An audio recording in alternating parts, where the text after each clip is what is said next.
नमस्कार दोस्तों। हर हर महादेव, ओम नमः शिवाय, श्री शिवाय, नमस्तुभ्यम। आज के इस वीडियो में हम जाएंगे साल 2024 में हल छठ, जिसे हम ललही छठ भी कहते हैं।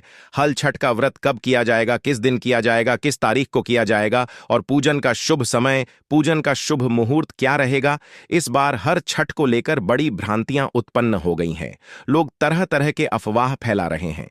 कोई कहता है 24 अगस्त को हर छठ है, कोई कहता है 25 अगस्त को हर छठ है, जिससे माताएं बहनें बड़ी परेशान हो गई हैं। किस दिन व्रत किया जाए, सच्चाई क्या है? किस दिन व्रत किया जाए? आज कल हर व्रत हर त्योहार 2 दिन होते जा रहे हैं, लेकिन जो मैं आपको बताऊंगा वह शुद्ध और सटीक जानकारी दूंगा। मेरा सभी माताओं बहनों से निवेदन है कि आप सब धैर्य रखिए और हमारी वीडियो बिना स्किप किए हुए पूरा देखिए। वीडियो में आगे बढ़ने से पहले आपसे निवेदन है कि यदि वीडियो पसंद आए तो एक लाइक अवश्य करिएगा। आपका एक लाइक हमारे लिए मोटिवेशन का काम करता है और चैनल को सब्सक्राइब करके घंटी को दबा दीजिएगा, जिससे आने वाली सभी वीडियो सबसे पहले आप तक पहुंच सके। दोस्तों, हल छठ का पर्व जन्माष्टमी से 2 दिन पहले मनाया जाता है। इसे ललही छठ, बलदेव छठ, रंधन छठ, चंदन छठ, हर छठ, तिनछठी, तिन्नी छठ आदि नामों से जाना जाता है। मान्यताओं अनुसार इस दिन श्री कृष्ण भगवान के बड़े भाई बलराम जी का जन्म हुआ था, इसलिए इस दिन बलराम जी की पूजा की जाती है। कहते हैं जो महिलाएं सच्चे मन से ये व्रत रखती हैं उनकी संतान को दीर्घायु की प्राप्ति होती है। जानिए, इस साल हल छठ का व्रत कब रखा जाएगा। सनातन धर्म में भाद्रपद कृष्ण पक्ष की षष्ठी तिथि का विशेष महत्व माना जाता है। इस दिन महिलाएं हल छठ व्रत रखती हैं, जिसे ललही छठ, हल षष्ठी व्रत, रांधन छठ के नाम से जाना जाता है। इस दिन बलराम जयंती भी मनाई जाती है। चलिए जानते हैं इस साल हल छठ कब है और इसकी पूजा विधि क्या है। इस साल हल छठ व्रत 24 अगस्त को रखा जाएगा। पंचांग के अनुसार हल षष्ठी व्रत का प्रारंभ 24 अगस्त की सुबह 7:51 पर होगा और इसकी समाप्ति 25 अगस्त की सुबह 5:30 पर होगी।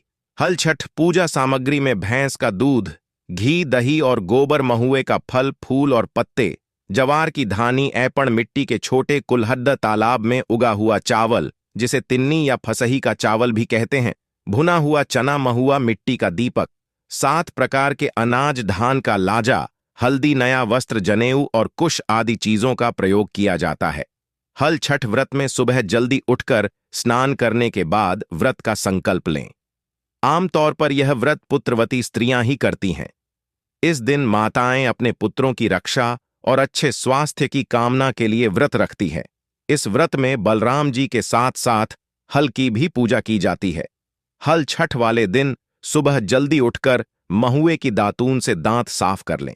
इसके बाद स्नानादि से निवृत्त होकर व्रत का संकल्प लें। इसके बाद पूजा घर में भैंस के गोबर से दीवार पर छठ माता का चित्र बना लें। साथ ही हल, सप्तर्षि, पशु, किसान का भी चित्र बनाएं। अब घर में तैयार ऐपण से इन सभी की पूजा की जाती है। फिर चौकी पर एक कलश रखें। इसके बाद भगवान गणेश और माता पार्वती की प्रतिमा को स्थापित करें और उनकी विधि विधान पूजा करें। इसके बाद एक मिट्टी के कुल्हड़ में ज्वार की धानी और महुआ भरें। इसके बाद एक मटकी में देवली छेवली रखें। फिर हल छठ माता की पूजा करें। इसके बाद कुल्हड़ और मटकी की विधि विधान पूजा करें। फिर 7 तरह के अनाज जैसे गेहूं, मक्का, जौ, अरहर, मूंग और धान चढ़ाएं। इसके बाद भुने हुए चने चढ़ाएं। फिर आभूषण और हल्दी से रंगा हुआ वस्त्र भी चढ़ाएं। फिर भैंस के दूध से बने मक्खन से हवन किया जाता है। अंत में छठ की कथा पढ़ें, जो कि वीडियो में हम आपको बताएंगे, और माता पार्वती की आरती उतारें। पौराणिक कथा के अनुसार एक ग्वालिन गर्भवती थी। उसका प्रसव काल पास था, लेकिन दूध दही खराब न हो जाए इसलिए वह उसको बेचने चल दी। कुछ दूर पहुंचने पर ही उसे प्रसव पीड़ा हुई और उसने एक बेरी की ओट में एक बच्चे को जन्म दिया। उस दिन हल षष्ठी थी। थोड़ी देर आराम करने के बाद वह बच्चे को वहीं छोड़ दूध दही बेचने चली गई। गाय भैंस के मिश्रित दूध को केवल भैंस का दूध बताकर उसने गांव वालों ठग लिया। इससे व्रत करने वालों का व्रत भंग हो गया। इस पाप के कारण बेरी के नीचे पड़े उसके बच्चे को किसान का हल लग गया। दुखी किसान ने झरबेरी के कांटों से ही बच्चे के चिरे हुए पेट में टांके लगाए और चला गया। ग्वालिन लौटी तो बच्चे की ऐसी दशा देखकर उसे अपना पाप याद आ गया। उसने तत्काल प्रायश्चित किया और गांव में घूमकर अपनी ठगी की बात और उसके कारण खुद को मिली सजा के बारे में सबको बताया। उसके सच बोलने पर सभी गांव की महिलाओं ने उसे क्षमा किया और आशीर्वाद दिया। इस प्रकार ग्वालिन जब लौटकर खेत के पास आई तो उसने देखा कि उसका मृत पुत्र तो खेल रहा था। कहते हैं, इस व्रत को करने से धन, ऐश्वर्य आदि की प्राप्ति होती है।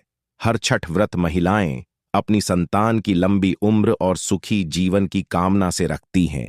ऐसी मान्यता है कि इस व्रत को करने से संतान के जीवन के सारे कष्ट दूर हो जाते हैं। इस दिन हल के द्वारा बोया हुआ अन्न और सब्जियां नहीं खानी चाहिए। इस दिन भैंस के दूध का सेवन किया जाता है। यह व्रत निराहार रखने का विधान है। व्रत की विधि विधान: पूजा के बाद महिलाएं भैंस के दूध से बने दही और महुआ को पलाश के पत्ते पर खाती हैं। इस तरह से व्रत का समापन होता है। पूजा स्थान पर ही बैठकर महुए के पत्ते पर महुए का फल और भैंस के दूध से निर्मित दही का सेवन करें। ध्यान रहे कि इस दिन बिना हल से जुते खाद्य पदार्थ खाए जाते हैं। हर छठ व्रत में हल द्वारा बोया जोता हुआ अन्न या कोई फल खाने की मनाही होती है। गाय के दूध दही भी नहीं खाना चाहिए। सिर्फ भैंस का दूध, दही या घी स्त्रियां इस्तेमाल कर सकती हैं। हर छठ व्रत महिलाएं अपनी संतान की लंबी उम्र और सुखी जीवन की कामना से रखती हैं। ऐसी मान्यता है कि इस व्रत को करने से संतान के जीवन के सारे कष्ट दूर हो जाते हैं। दोस्तों, आज की वीडियो में बस इतना ही। मिलते हैं अगली वीडियो में किसी नई जानकारी के साथ। तब तक के लिए धन्यवाद।